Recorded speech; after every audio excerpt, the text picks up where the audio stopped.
This is CXO Secrets, the podcast that takes you inside the mind of business leaders and reveals the strategies behind their success. Coming up in today's show: vulnerabilities in your software, supply chain issues, insider threats, and compromised credentials. The bread and butter of every CISO, they're all turbocharged now. Phishing and compromised credentials has changed radically over the past few years. Used to be we would all take that phishing training, and the first thing they would say is look for things that are in poor English and badly formatted. Oh, yes. If you just pay any attention at all, it'll be okay. You can now use any of these off-the-shelf LLMs, even if you're not a native English speaker, to create flawless phishing emails that look like they're coming from the exact brand that you're trying to impersonate or some other person that they're doing business with. But it goes beyond that. We're in the world of deepfakes now, where AI can generate real-time humans to put on a Zoom meeting with you that don't exist, or even impersonate someone else from your company.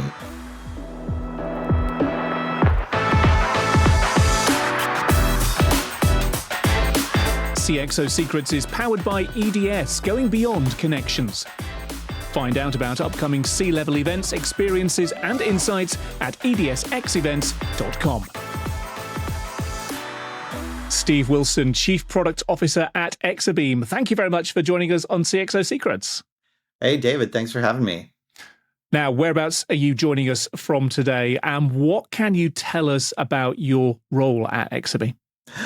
So I am joining you from lovely San Jose, California, at the heart of Silicon Valley today. At Exabeam, I am the Chief Product Officer and spend my time doing a combination of things, working with our large customers about how to keep their network secure and pushing the boundaries of how do we use AI in cybersecurity. Aha, so AI, you've got a bit of a background in terms of understanding and applying AI to your work, haven't you? I have been doing AI on and off for 30 plus years and really been deep into it the last few years, including starting some very popular open source projects around AI and also publishing a book on security for AI systems with O'Reilly. Oh, I love the O'Reilly books. It's the illustrations on the front cover that for as long as I've been reading O'Reilly books, probably going back 30 or so years myself, has always captivated them, no matter what the subject. Well, I have a big moose on the cover of mine. Oh, fantastic. Well, let's continue with that AI theme then. And you mentioned how long you've been engaged with AI for. Of course, if you would have some in the media believed, then AI probably started about 2022. But you and I both know that AI is nothing new. And it's, I guess in its modern sense, you could trace it back to the mid-1950s. But, here we are in the 2020s, and we find ourselves in the midst of what we might call this innovation wave, sparked in part by generative AI. So, Steve, where we are right now, how do you begin to contextualize this moment that we've somehow arrived at in AI?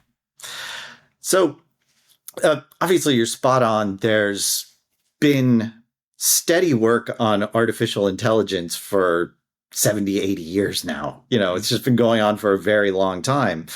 But we have seen big breakthroughs lately. And so when we think about the fact that we've gone through these multiple generations that started with expert systems where people programmed everything by hand, to the early generations of machine learning that showed the promise that these things could learn from behaviors and learn to generalize things from examples that they were given. We went through these ages of using what we'll call predictive AI to contrast it from today's generative AI, which is you were often trying to predict the future with these systems and look for patterns, look through complicated data and find out how do you classify these things that come out. So, could be I look at a picture and I'm trying to decide what are the chances that that's a car or a tree. At Exabeam, we've been using machine learning inside cybersecurity for 10 years. And it's things like looking at billions of lines of log files of things going on inside your corporation and trying to find those needles in a haystack that indicate something risky going on. but I've got too much data for a human to sift through it by hand. With this move to generative AI, what we finally have are models that understand human language. And that's where a lot of things unlocked for people. It's where everyday people could come and interact with these things. And that's why it feels like such a massive shift. But really, it's just another layer on this AI cake that lets us do more and more things. But it's certainly unlocked a lot of investment in that area now that everybody understands the power. Yeah, it's been that democratization piece and the way that, as I've said many times before, it's like I can't leave my front door without somebody who hasn't got any background or frankly, really any interest in technology, all of a sudden is able to engage with AI in a way that they've never been able to before, but in a way that is natural to them. They're not having to have a PhD in SQL queries or whatever else in order to engage with a lot of information.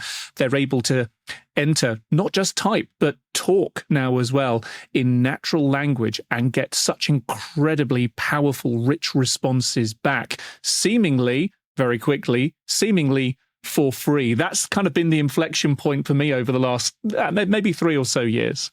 Definitely. And something as we progress forward, throughout the rest of this decade, the 2020s. I'm interested in your take on this term agentic AI. We're talking about 2025 as being the year of agentic AI. What does that mean to you? It's very interesting. It's that term agentic seems to have come out of nowhere very quickly, but if you dissect the term and kind of take it back to its roots, it's pretty easy to understand, right? Which is agentic comes from an agent or giving something agency. And that's like, your real estate agent is authorized to sign real estate papers on your behalf. Your lawyer is acting as your agent in court. So you are giving it some of your power and allowing it to execute on your behalf. And so the way I think we look at these agentic systems is there are 3 big qualities that people are now ascribing, saying if you're using AI to do these things, it's agentic. So one of them is about being more action oriented. When ChatGPT came out, it couldn't actually do anything but talk to you. There was nothing it could do. Over time, we've given ChatGPT more and more tools where it could search the internet. So now I could use it as a research agent. And, more recently, we've given these things the ability to talk to third-party databases or corporate data stores and give them more and more of that ability to act. And now we're starting to have them take actions on our behalf, maybe even ones that are financial or medical and getting to be quite mission critical. One of the other things that spawn out of this is there might be multiple agents. We stop thinking about there being a monolithic AI. There's ChatGPT. It's like, no, I have agents that have all these specialties and personalities, and they may even interact together and work on problems. And I think that's become a very interesting part of this. The last thing, though, and probably the most fascinating, is about their ability to make decisions and the ability to do reasoning. And this was one of the things that shocked everybody in the early days of these large language models, is that it had the appearance that these things were thinking, but in reality, they were pretty dumb. And but more recently, these models have gotten so much smarter, and we've started to see these dedicated models like the O series from OpenAI or DeepSeek R1 that do much more intentional thinking. And that means I can have them do much longer form tasks because they can remember what happened and be working towards a goal. And so when we put those things together, all of a sudden we have to start to think about everywhere that we've thought about applying AI. It's probably more powerful now. And maybe there were some early experiments that we did with these AI models where it didn't work out, or maybe we have to take another hard look at them and say, with this next set of capabilities, are we ready to attack those problems? Yeah, it's that kind of joining things together, joining decision trees together in essence, so that humans are have the ability to be taken somewhat out of the chain there. And when you start to think about self-replicating agents and AI, that's when my brain, frankly, starts to explode with, I guess, the opportunities, but then also with some of the risks that this may pose as well. And that's kind of where I want to head next is, clearly, there's a lot of opportunity. There are still a lot of known unknowns here, but we can certainly get a sense of the direction in which this technology is traveling in terms of enablement and capabilities. But the big question is, Steve, what does all this mean for organizations and businesses? And I appreciate that chief product officers may well get excited at the possibilities that all of this technology, dynamic and unpredictable as it is, might bring. But would it be fair to say that someone else on that C-shaped table, the CISOs are probably wringing their hands in fear a little bit, while bad actors are rubbing their hands in glee? What happens when the bad guys, when the threat actors become AI-enabled, when they can, for example, start using LLMs, start using these agents for their own purposes?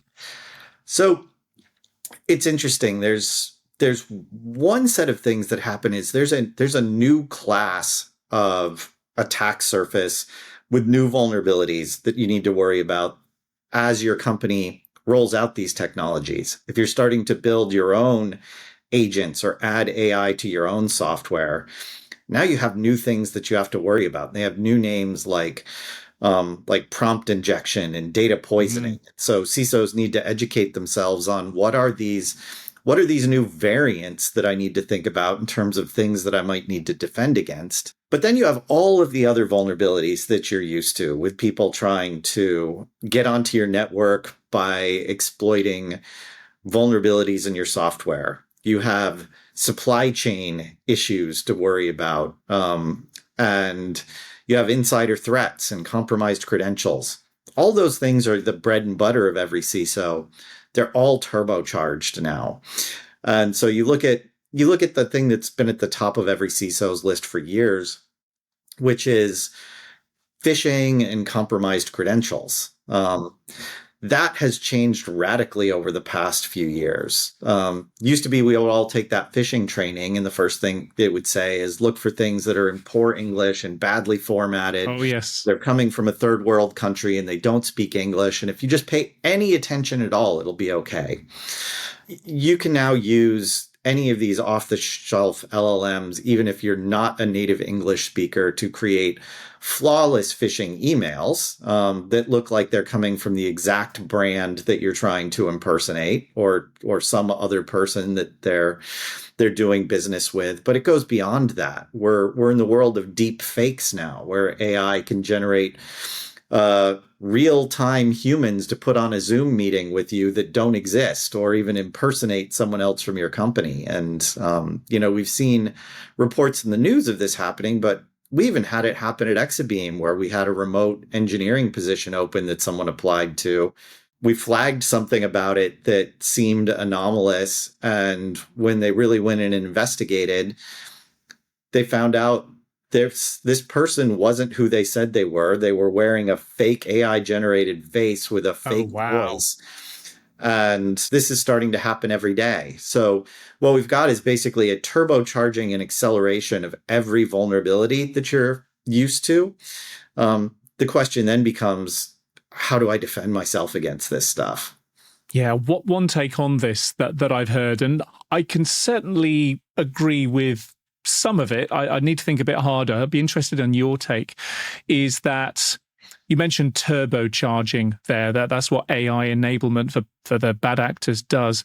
In a lot of cases, it seems to be the same old hacks, the same old scams, but this time just with new technology. So identity fraud, that's as old as the hills. But when you start throwing AI at that and you get the deepfake type identity fraud, that's another level. Same with phishing, same with those kind of attacks. Again, you're right. Goodness knows how many times we've said, yeah, just look at the grammar, make sure you can see who it's addressed to, check for the spelling errors, you'll be fine. Exactly as you say, Now, with AI, with LLMs, that can automatically check grammar and check spelling and change the tone of voice. That becomes easy. And also in terms of automating this stuff as well, it's not just the same old scams with new tech in that regard. It is the scale at which, in principle, they're able to operate as well.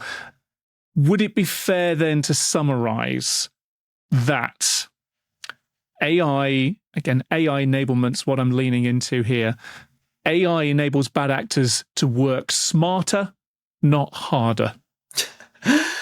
I think one of the things that we see is it certainly enables them to work faster.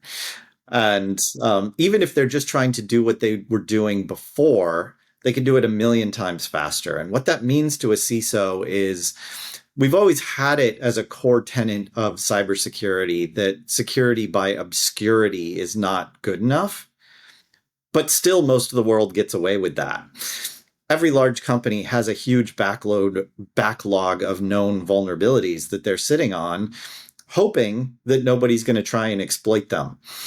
Where we're going is when the bad guys all have high-speed AI agents running around the internet, poking at every one of these vulnerabilities, your security by obscurity doesn't work anymore. Yeah. And then when it does come to things like phishing, whether it be traditional email phishing, phone phishing, text phishing, or all the way to video deepfakes, we're just going to see more compromised credentials. Now, the good news here is that we could build specialist defenses for some of these, and there are startups out working on deepfake detection and things like that. But you don't need to wait for that to prepare yourself, right? A lot of this is you already have the tools to defend yourself against this. You just need to step up your posture.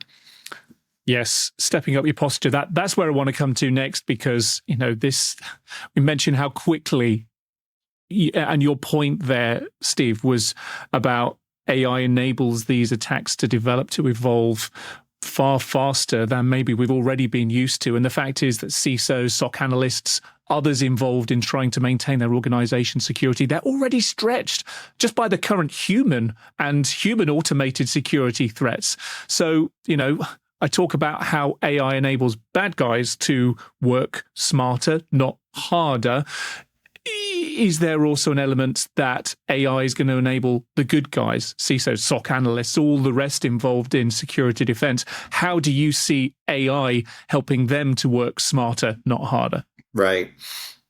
The topic that I talk about with organizations every day is not just trying to scare them with these are all the new things the hackers are going to do, but help them come to the realization that we really are in an AI arms race.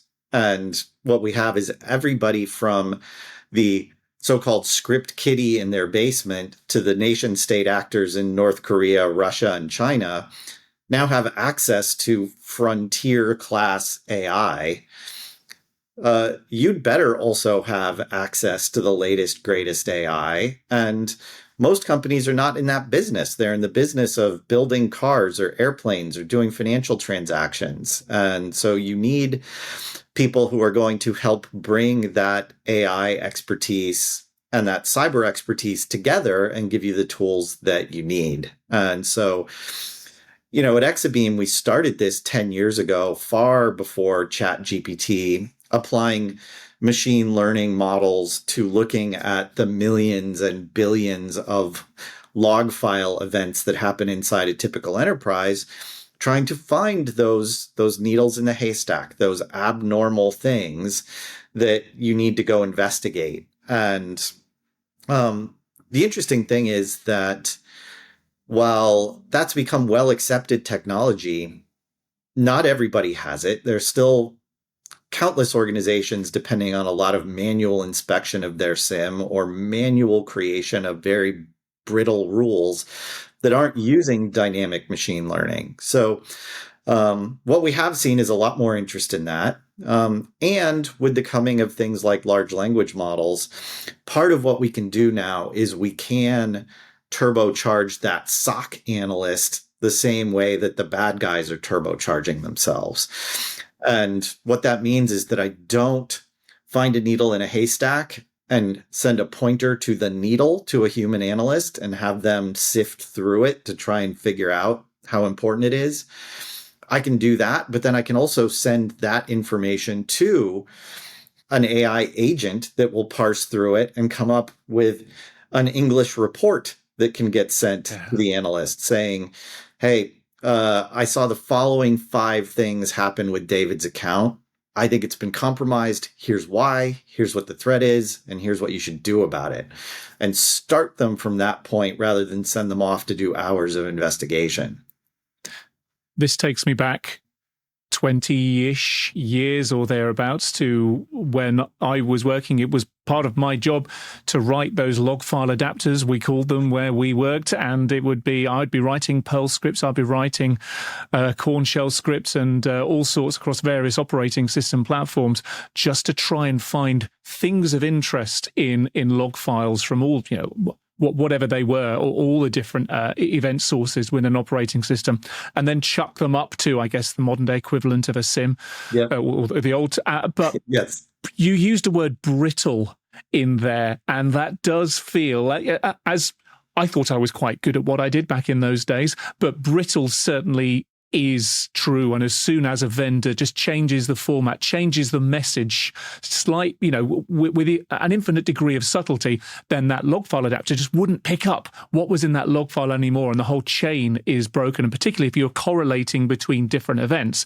then it starts to fall down. The reason I mentioned that is because we fast forward to what I think you've just described to me right now, is where a SOC analyst can basically sit in front of a console, see events coming in perhaps, but more importantly, can query using a chat GPT, using a natural language type interface, but also have an AI present them with information that it's already researched. It's able to spot those patterns using all of the smart stuff that, all of the pattern detection, all of the stuff that is outside of normal realms detection, and present intelligence straight to that analyst.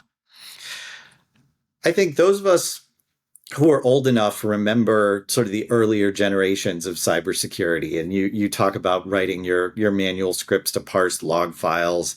If you go back even further, even pre-World Wide Web, right? We had virus protection software, and it was scanning your hard disks, looking for very specific patterns. And in fact, what it had were signatures of specific viruses. And what that meant is the virus guys would just put out a new variant of it that was slightly different every few months. And it's the same reason it's hard to stop the flu or the common cold, which is just knowing exactly what one of those things looks like in detail can be helpful, but they change over time. They're dynamic, they adjust. And so trying to write rules and signatures and all of these things that we as humans are good at writing code for, it's just not good enough anymore in this very dynamic world, especially when the bad guys have agents that can continually disguise what they're doing and try new angles on it.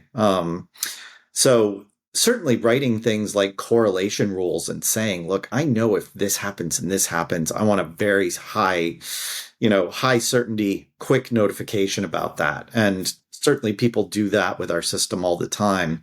But when you're looking for things like insider threats, you have somebody who has the password and the keys and a knowledge of where all the good stuff is. How do you defend yourself against that? There's no virus signature. There's no correlation rule that says, hey, this person logged in from San Jose, California, and they were badged in the office in New York. That's easy to write a correlation rule for. But when everything looks normal, but really it's different, and somebody's doing something they shouldn't be doing, or somebody has your credentials and they're now acting differently, that's where things like machine learning really shine, is they can look at these thousands of variables and be correlating against them. So we build, for any given user on the system, we build between 600 and 700 machine learning models per user. where we look at the distributions and frequencies of different activities that they do and how do those relate to each other. And we build meta models for each department and for the company as a whole and layer those together so we can create really dynamic risk scores for different behaviors. Because otherwise you have a choice of, I want to see a lot of what's going on, in which case that's where your SOC operators get swamped because you're passing them a lot of signal with a lot of noise, or you're tamping down the noise and you're running the risk of missing that signal that's going to be really important. And getting that sense of what normal looks like so that you can, I guess, see the signals, see the things that deviate from that sense of normalcy, and just flag those up and present those to analysts. That's also a really, really important thing to be able to do. Steve, to recap today, we've looked at AI. We've done a bit of a history lesson there. We've looked at emerging AI capabilities, what they mean for cyber threats, and also, as we've just discussed, what they can mean for cyber defense as well. Just to try and bring that all together, Steve, before we wrap up today, we already know that cybersecurity moves incredibly quickly. When we throw AI into the mix, particularly when there are still quite a few unknowns, it can feel like a bit of an impossible task to keep up. So what would you recommend to CIOs, to CISOs, and others who are responsible for setting cyber strategy in their organizations? What do you think they should be putting in place right now to best prepare for whatever is going to be coming next? So when I started having these discussions 18 months ago, most of the CISOs I was talking to were actively fighting against AI in their organizations. The questions they were asking is, how do I stop people from using this inside my organization because it's new and I'm afraid they're going to give secrets away. But it was the same discussion that we had when people started adopting SaaS. It was the same discussions we had when people started adopting the World Wide Web. At some point, you have to decide that you're going to be Netflix or you're going to be Blockbuster. And I think you want to be Netflix. So you need to help your organizations adopt these AI technologies. You want to be adopting it in your own SOC. But more importantly, you need to help the adoption of these technologies in your enterprise. Because if your enterprise is not leaned in on this, you will be JCPenney's. You will be Blockbuster. You will be one of those companies that's just a name in the history books because you got run over by some native that's taking advantage of these technologies. So you have to get educated on the AI topics. You have to understand the different uses for the different pieces. Doesn't mean that you have to become some kind of math, machine learning, data scientist specialist. You can have those.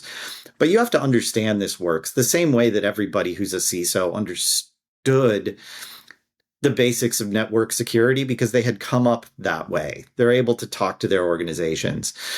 In a lot of cases, people were already in these CISO slots when AI really, came out. And you got to go back and do some education.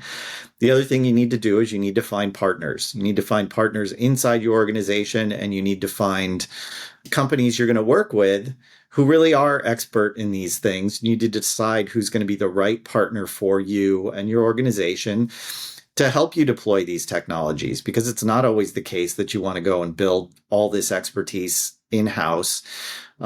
It's inefficient, and ultimately, if you're not a specialist in it, why try to be? So you got to understand the basics.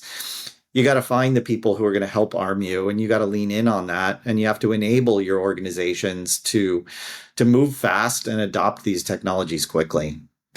That echoes so many of the conversations that I've been having with CIOs, with CISOs on this podcast in terms of advice. It's you can't bury your head in the sand it is happening around you. Your responsibility is to get as much awareness of what it can offer, not only for your organization in terms of what you may be able to offer in terms of products or services in this new world, but also in terms of the threats that it brings you as well.